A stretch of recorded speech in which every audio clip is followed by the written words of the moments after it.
ಮುಂದಿನ 4 ತಿಂಗಳ ಕಾಲ ಅಪಾರವಾಗಿರ್ತಕ್ಕಂಥ ಚಟುವಟಿಕೆ ಇರ್ತಕ್ಕಂಥ ಕಾಲ, ಅಪಾರವಾಗಿರ್ತಕ್ಕಂಥ ಚಟುವಟಿಕೆ.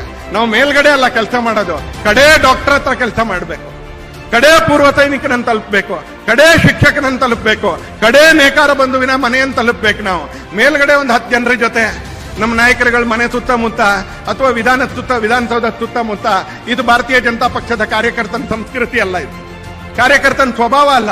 ವಿಧಾನಸೌಧಕ್ಕೆ ಬರಬೇಕಾದಾಗ ಬರ್ತಾನೆ, ನಾಯಕರ ಮನೆಗೆ ತಲುಪಬೇಕಾದಾಗ ತಲುಪ್ತಾನೆ. ಯಾಕೆ? ಅದು ಜನಸಾಮಾನ್ಯರ ವಿಷಯಗಳನ್ನ ಇಟ್ಕೊಂಡು.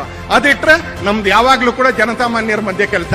ಇದನ್ನ ಮಾಡಬೇಕಾಗಿರ್ತಕ್ಕಂಥ ಸಂಕಲ್ಪ ಇಲ್ಲಿ ಕೂತ್ಕೊಂಡಿರ್ತಕ್ಕಂಥ ಎಲ್ಲ ಕಾರ್ಯಕರ್ತ, ಒಬ್ಬ ಸಂಘಟನಾ ಕಾರ್ಯದರ್ಶಿಯಾಗಿ, ಒಬ್ಬ ಕಾರ್ಯಕರ್ತನಾಗಿ ನಾನು ನಿಮ್ಮೆಲ್ಲರಲ್ಲೂ ಕೂಡ ಕೈ ಜೋಡಿಸಿ ವಿನಂತಿ ಮಾಡ್ತೀನಿ. ನಾವು ಒಂದು ಕಾಲದ ಅವಶ್ಯಕತೆ, ಕರ್ನಾಟಕದಲ್ಲಿ ಭಾರತೀಯ ಜನತಾ ಪಕ್ಷ ಮತ್ತೊಂದ್ಸಲಿ ಆಡಳಿತಕ್ಕೆ ಬರಬೇಕಾಗಿರ್ತಕ್ಕಂಥದ್ದು ಕಾಲದ ಅವಶ್ಯಕತೆ.